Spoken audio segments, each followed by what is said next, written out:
우리 이 시간 주제표와 감사 캠페인 같이 하도록 하겠습니다. 감사의 씨를 뿌려 행복의 열매 맺는 교회, 감사의 향기가 되겠습니다. 감사의 꽃을 피우겠습니다. 감사의 열매를 맺겠습니다. 아멘. 이번 주 묵상 말씀 예배소서 5장 4절 말씀, 예배소서 5장 4절 말씀 3번 같이 하도록 하겠습니다. 누추함과 어리석은 말이나 희롱의 말이 마땅치 아니하니 오히려 감사하는 말을 하라. 누추함과 어리석은 말이나 희롱의 말이 마땅치 아니하니 오히려 감사하는 말을 하라. 누추함과 어리석은 말이나 희롱의 말이 마땅치 아니하니 오히려 감사하는 말을 하라. 아멘. 우리가 감사로 하나님 앞에 고백하며 하나님께서 주시는 또 감사의 응답들을 더욱더 경험할 수 있게 되기를 간절히 소망합니다. 오늘 우리에게 주신 하나님의 말씀은 열왕기하 23장 31절부터 24장 7절까지의 말씀입니다. 이 시간 믿음의 눈을 떠라 라고 하는 말씀의 제목을 가지고 말씀의 은혜를 나누도록 하겠습니다. 성경은요, 인간이 경험하는 삶의 희노애락을 적어 놓았습니다. 그리고 그것을 이야기합니다.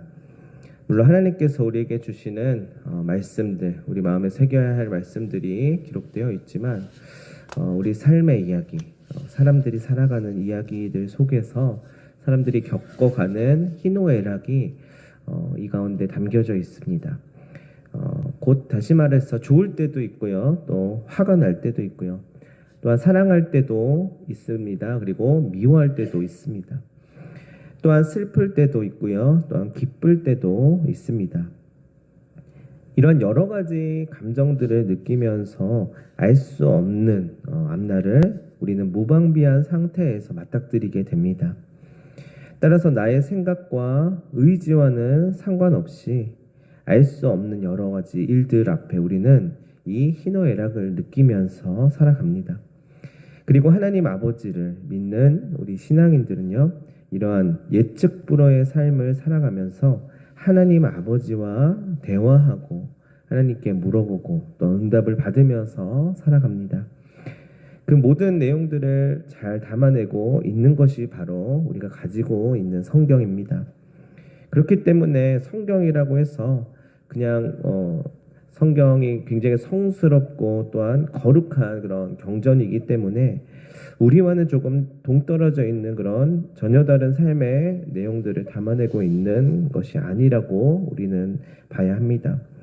그러나 분명히요, 지금과는 다른 이제 시대와 문화 속에서 오늘 우리가 미처 경험하지 못하는 그런 하나님을 생생하게 전하고 있는 것입니다. 그렇기 때문에 성경의 내용들이 너무 어떤 사람들은 허구적으로 꾸며낸 이야기처럼 느껴진다라고 할 수도 있습니다. 이것은 실제로 한평생을 살아간 우리와 같은 사람들의 신앙 이야기를 전하고 있다라고 우리는 받아들여야 합니다. 그래서 살아계신 하나님을 성경에 있는 많은 사람들이 실제로 경험하면서 그것을 사람의 언어로 표현하고 증언하는 것이라고 받아들일 수 있습니다. 그리고 이 내용들은요, 이제 다시 오늘 우리의 시간 속에서 우리의 가슴과 내면에 들어와 부딪힙니다.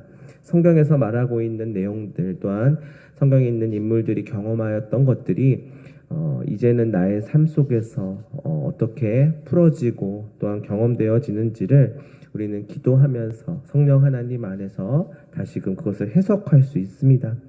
성경의 말을 걸어오고 오늘 나에게 메시지를 던져줍니다. 하나님께서는 그래서 2000년 전에 그냥 구약시대에만 또한 머물러 계시고 말씀하셨던 분이 아니라는 것을 새롭게 느낄 수 있게 되는 것이죠. 왜냐하면 그때나 지금이나 살아계신 성령님께서 하나님께서 동일하게 일하고 계시기 때문입니다.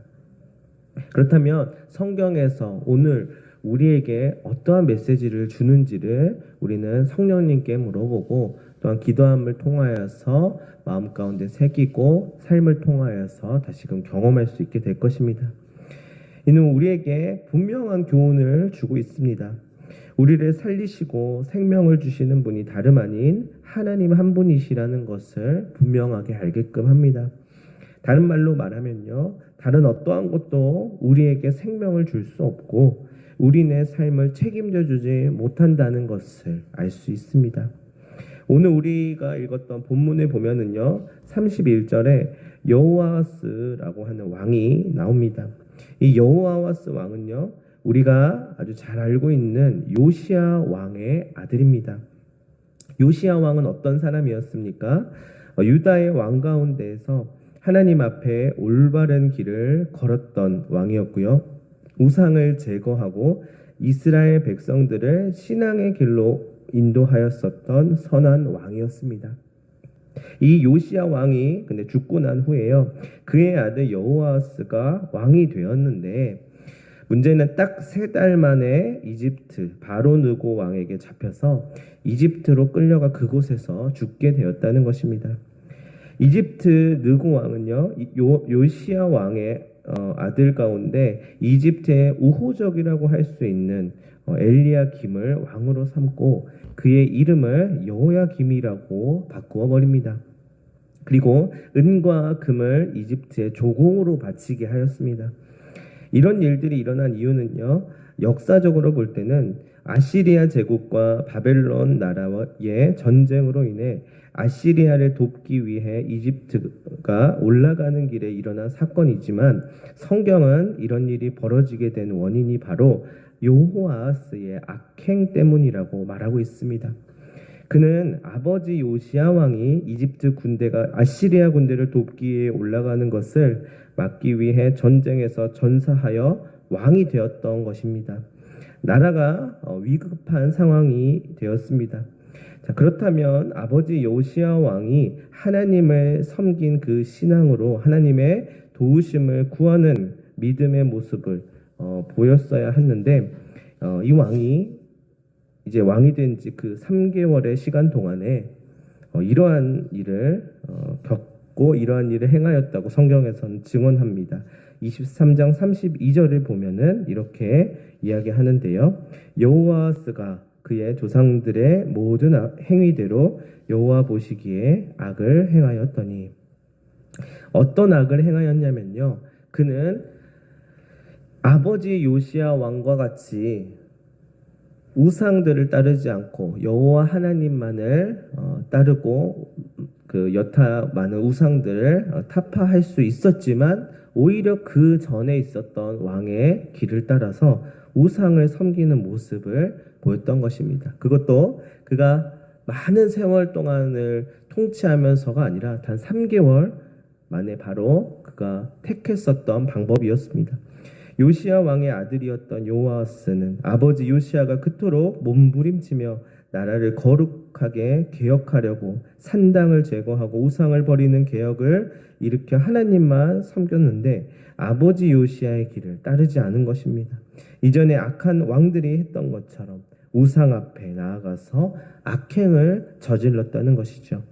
하나님을 더욱 의지하고 하나님께 나아가야 하는 상황 속에서 그 전쟁에서 이길 수 있는 길이 우상을 의지하는 것이라고 착각하고 우상의 길을 따랐다는 것입니다. 참으로 미련하고 또한 안타까운 일이 아닐 수가 없습니다. 그런 여호아스를 하나님께서는 돕지 않으셨습니다. 보호하지 않으셨습니다. 내가 믿는 우상이 너를 구하는지 한번 보아라 라고 놔두신 것입니다. 그 결과는 패함이 그 결과였습니다.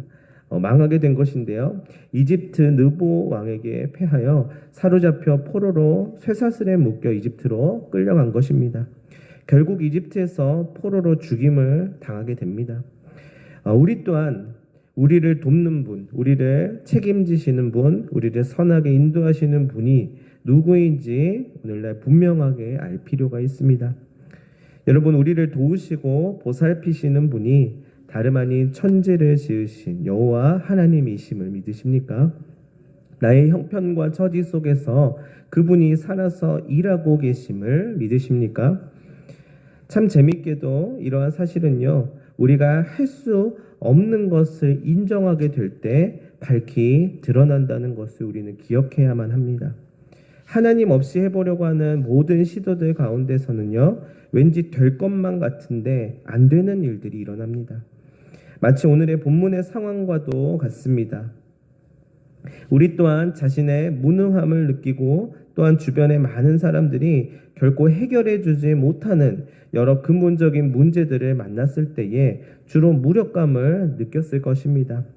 다른 어떠한 무엇을 의지하고 붙잡아 보아도 어쩔 수 없는 한계를 지님을 또한 경험하게 되었을 것입니다. 그런데 그때에 다름 아닌 이 신앙의 힘이 발휘가 된다는 것입니다. 눈에 보이지 않아도 이 세계를 초월한 존재라고 말할 수 있는 하나님에게 자신의 상황을 토로하게 되는 것이죠. 오늘 우리는 성경을 통해 또한 예배를 통해 또한 기도를 통해 하나님을 만나고 알고 경험하는 법을 배우게 됩니다. 이 기독교의 하나님은요, 눈에 보이는 그런 돌로 된 우상이나 금으로 된 우상이 아닙니다.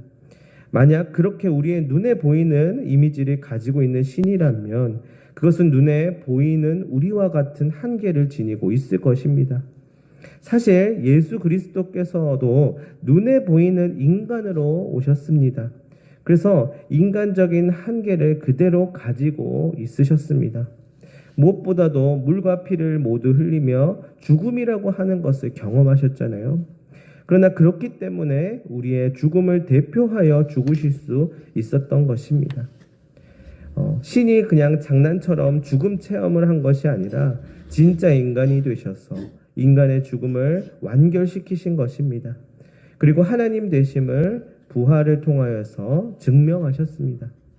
우리는 그 하나님의 부활을, 그 주님의 부활을 믿는 것이죠.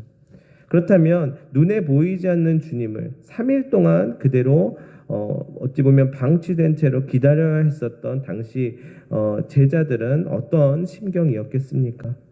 그러나 그것이 믿음의 시작점이 되는 것입니다. 우리 또한 주님을 눈에 보이지 않은 상태로 지금 신앙생활을 하고 있는 것인데요. 그것이 바로 보이지 않는 하나님을 믿음으로 바라보는 시작점이 되는 것입니다. 3일 후에 다시 사셔서 제자들에게 주님이 보이셨을 때 도마는 못자국을 만졌었고요. 그리고 그로 인하여서 믿음의 확신을 얻게 되었습니다. 그것이 눈에 보이는 실제요 증거라고 하는 사실을 알았습니다. 그런데 문제는 그리고 다시 하늘로 올라가셨을 때는 이제부터 그때부터 이제 믿음의 시간이 시작되는 것입니다. 그리고 지금 우리가 그것을 경험하고 있는 것이나 다름없습니다. 그냥 지식적으로 또한 경험적으로 만지고 보고 검증하여서 결과물을 믿음이라는 것을 취한 것이 아니에요. 주님을 믿는 믿음의 시간을 우리는 붙들면서 지나가고 있습니다. 구약의 이스라엘 백성들은 그것이 그렇게 더 어려웠던 것입니다. 그래서 눈에 보이는 우상을 계속해서 요구하였던 것이고요. 나중에는 또한 왕을 요구하게 됩니다. 우상을 끊어내지 못했던 이유가 바로 그것입니다. 왜냐하면 다른 나라는 다 눈에 보이는 우상이 있었거든요. 유명한 신학자 폴 틸리라고 하는 사람은요, 그러한 여타 우상들 위에 있는 참된 신이신 하나님을 이렇게 표현합니다. Gods above God이라고 부릅니다. 이 말은 신들 위에 있는 신이라고 하는 말인데요. 너무나도 많은 그런 신들, 세상의 우상들, 그 우상들 옆에서 동등하게 있는 또 하나의 신이 아니라 그러한 여타 우상들의 위에 있는 그것들을 모두 다 멸할 수 있고 그것들을 모두 다 정복할 수 있고 또한 그것들을 모두 다 해치울 수 있는 참된 신이 바로 하나님이시라고 이야기를 하였습니다. 하나님께서는 그런 여호아하스를 이집트 왕 느고를 통하여서 심판하시면서 3개월 만에 왕좌에서 포로로 이집트로 끌려가게 하셨던 것입니다. 그분이 참된 신이시며 모든 우상들을 뛰어넘으시고 모든 우상들을 타파하시고 참된 신이심을 증명하신 것입니다. 여호와스를 대신하여 이제 이복 형제였던 요시야 왕의 다른 아들인 여호야김이 왕으로 이제 세워졌지만 그 역시도 놀랍게도 37절을 보면은 이렇게 이야기합니다. 여호야김이 그의 조상들이 행한 모든 일을 따라서 여호와 보시기에 악을 행하였더라 라고 말합니다. 여호야김이 어떠한 모습의 악한 행위를 하였는지는 본문에서 잘 알려주고 있죠. 이집트 느보 왕은 여호아스를 사로잡아 포로로 이집트로 끌고 가면서 여호야김을 유다의 왕으로 세우고 속국으로 이집트를 섬길 것을 지시하면서 많은 금과 은을 조공으로 바치라고 이야기하였습니다. 여호야김은 형 여호아스가 왕이 되어 3개월간 행한 그런 미련하고 악한 모습을 또한 그대로 보입니다. 그 결과도 또한 나타나게 됩니다. 하나님을 버리고 악한 길을 갔기에 하나님이 아닌 우상에게 도움을 구하고 의지하였습니다. 따라서 구원과 승리가 아닌 패배와 포로가 되어서 이집트로 끌려가게 된 하나님의 심판을 보게 됩니다. 자, 그렇다면 여호야김은 이러한 상황 속에서 사실 분별하였어야 하였습니다. 깨닫고 돌아서야만 하였습니다. 하나님을 의지하는 믿음으로 나아갔었으면은 다시금 하나님의 구원을 경험할 수 있었을 것입니다. 다시 말해서 이집트의 조공으로 내야 하는 많은 금과 은은 나 자신이 책임지고 내가 낼 것이 아니라 하나님을 의지하면서 하나님께 모든 것들을 맡겨드리면서 이 이집트라고 하는 우상도 타파하시고 또한 그들을 다시금 회복시키실 하나님 안에서 다시금 살아가는 방법을 취해야 했을 것입니다. 그런데요, 결국은 은과 금을 이집트에 바치면서 이집트라고 하는 나라에 속하여서 살아가게 되고요. 또한 은과 금을 자신의 재산에서 자신의 가지고 있는 그 여건 안에서 내는 것이 아니라 결국은 백성들에게 징수를 하여서 내게끔 합니다. 그로 인해서 많은 백성들은 고통을 받게 되는 것이지요. 이러한 상황 속에서 여호야김은 자신의 죄와 또한 이것을 돌이켜야만 한다는 사실을 깨닫지 못하였습니다. 하나님을 향한 믿음으로 하나님을 바라며 소망 가운데 하나님의 도우심을 구하는 믿음의 모습을 보였으면 됐는데 그 상황 속에서 오히려 자신의 생각과 자신의 계획과 또 자신의 욕망을 추구하는 모습을 보이게 됩니다. 왜냐하면 눈에 보이는 것들을 쫓았기 때문입니다. 그러한 여호야김 왕을 하나님께서는 분명하게 가르치십니다. 다시 말해서 이스라엘 백성들을 심판하시는 하나님은 이스라엘 백성들을 멸하여서 이제는 영원히 이 지구상에서 사라지게끔 하시는 게 목적이 아니라 그들에게 이러한 사실을 분명하게 알려주시고 또한 다시금 반복되지 않게끔 하시기 위한 하나의 방법이었습니다. 그러나 그럼에도 불구하고 여호아스의 일을 경험했음에도 불구하고 여호야김은 또 이러한 잘못을 저지르게 됩니다. 사람이라는 것이 그렇습니다. 그 가운데는 모든 것들이 형편이 있고 처지가 있고 이유가 있습니다. 하나님께서는 그것을 아시고 우리에게 다가오시고 또한 말씀하시며 기다려주시고 또한 삶 가운데 여러모로 경험케 하십니다. 근데 분명한 것은 우리가 깨어서 하나님의 뜻을 분별하고 하나님의 말씀을 따라야 하는 분량이 있다는 것입니다. 하나님 우리의 인생을 책임져 주시고 우리를 선하게 인도하시지만 결단하고 의지를 가지고 하나님을 붙잡아야 하는 몫이 우리의 믿음의 몫인 것입니다. 24장 1절부터 4절까지의 말씀을 보았습니다. 우리 함께 읽어볼까요? 여호야김 시대에 바벨론의 왕 느부갓네살이 올라오매 여호야김이 3년간 섬기다가 돌아서 그를 배반하였더니 여호와께서 그의 종 선지자들을 통하여 하신 말씀과 같이 갈대아의 부대와 아람의 부대와 모압의 부대와 암몬 자손의 부대를 여호야김에게로 보내 유다를 쳐 멸하려 하시니 이 일이 유다의 임함은 곧 여호와의 말씀대로 그들을 자기 앞에서 물리치고자 하심이니 이는 므낫세의 지은 모든 죄 때문이며 또 그가 무죄한 자의 피를 흘려 그의 피가 예루살렘에 가득하게 하였음이라. 여호와께서 사하시기를 즐겨하지 아니하시니라. 여러분, 우리는 이 열왕기의 말씀에 나오는 왕들의 삶을 통하여서 역사를 다시금 돌아보게 됩니다. 그리고 우리 스스로를 다시금 살펴봅니다. 자, 그렇다면 우리는 어떻습니까? 하나님의 살아계심과 그분의 역사하심을 의지하는 인생입니까? 아니면 다른 여타 우상들에게 온통 마음을 빼앗기고 있습니까? 한마디로 말해서 세상의 지혜와 지식과 물질과 명예만을 쫓고 있습니까? 마음만은 저도 하나님을 의지하면서 살고 싶은데요. 이 현실이 그렇지 않은데 어떻게 합니까? 라고 말할 수 있을 것입니다. 그렇습니다. 우리가 현실 가운데 느끼는 우리의 고민과 아픔과 상처와 눈물을 그 누가 다 알겠습니까? 그러나 성령께서는 어제나 오늘이나 모두 알고 계십니다. 눈에 보이지 않을 뿐이지요. 우리가 지금 이렇게 기도하고 붙들고 하는 것들이 그저 눈에 보이지 않는 것을 허무맹랑하게 바보여서 믿고 의지하는 것이 아닙니다. 우리 한 영혼 한 영혼을 책임지시고 이끄시는 하나님을 믿고 따르기 때문이지 않습니까?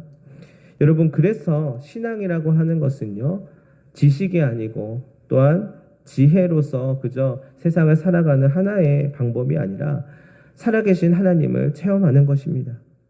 그저 사회학적으로 경험적으로 또한 증명할 수 없는 개개인의 고백입니다. 그것을 쉽게 말해서 우리는 간증이라고도 할 수 있겠지요. 이러한 간증을 계속해서 말할 수 있는 여러분들이 되시기를 바랍니다.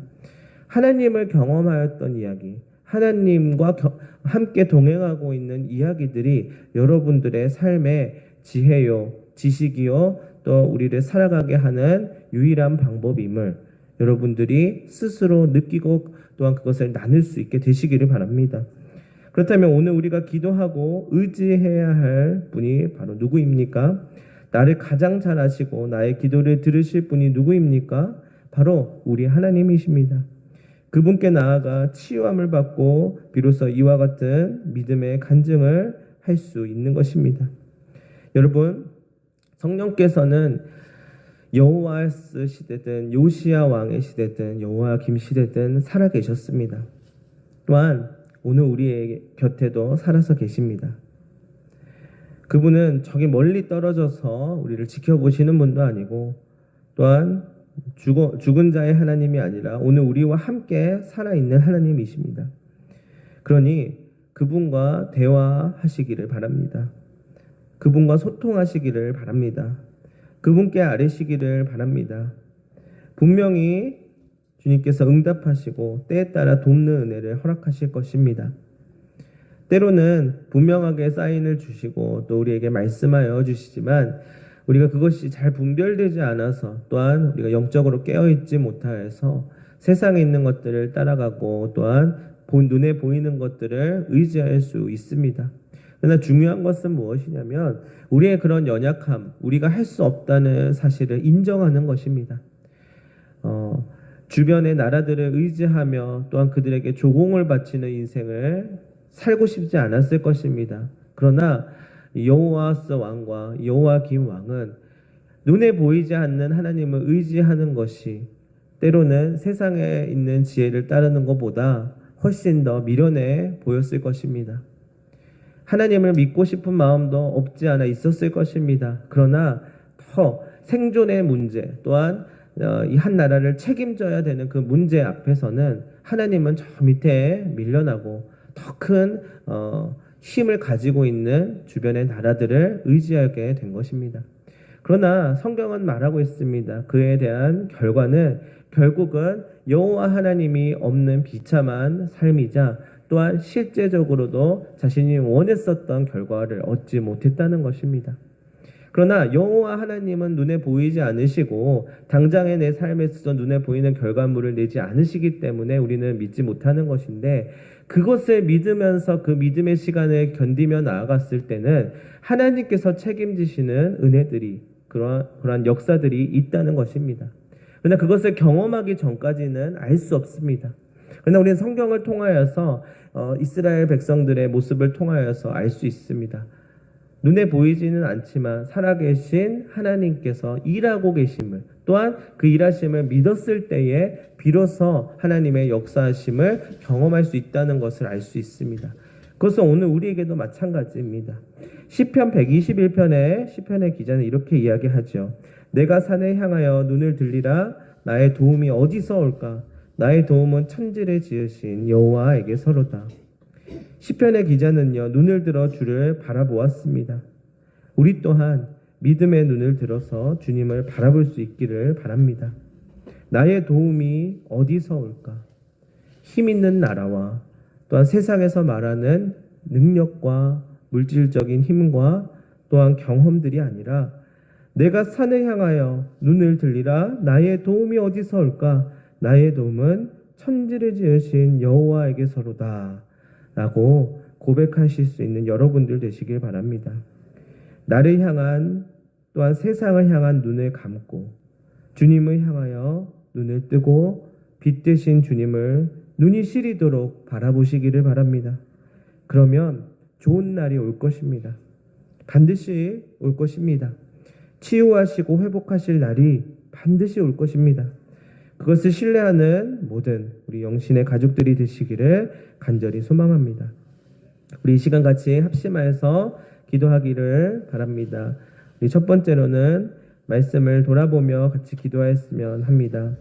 믿음의 눈을 들어 우리 육신의 눈을 가지고 나를 바라보고 세상을 바라보면서 또 그것을 의지하면서 결국 낙심하고 실망하는 것이 아니라 믿음의 눈을 들어 여호와 하나님을 보고 또한 살아계신 하나님을 그 역사하심을 경험하고 또한 체험하고 또한 그것을 나누고 간증할 수 있도록 하나님께서 도와달라고 그것을 위하여서 기도하시기를 바라고, 또한 우리 영신교회 공동체 가운데 그러한 하나님의 이야기들, 나의 삶을 통해 역사하신 이야기들이 넘쳐날 수 있게 해달라고 영신교회 공동체를 위하여서 기도해 주시기를 바랍니다. 또 우리 고통받는 이웃들과 또한 환우들을 위하여서 정말 삶의 가장 하나님을 치열하게 그 믿음의 문제를 놓고 씨름하고 있습니다. 하나님을 가장 깊이 경험할 수 있는 또한 기회이기도 합니다. 고통 가운데 있는 이웃들 또 하늘들 가운데 하나님 역사하여 주시고 치유하여 주시라고 우리 이 세 가지 기도 제목 가지고 같이 한번 우리 기도할 때에 우리 합심하여 기도할 때에 주여 한번 외치고 같이 기도하도록 하겠습니다. 주여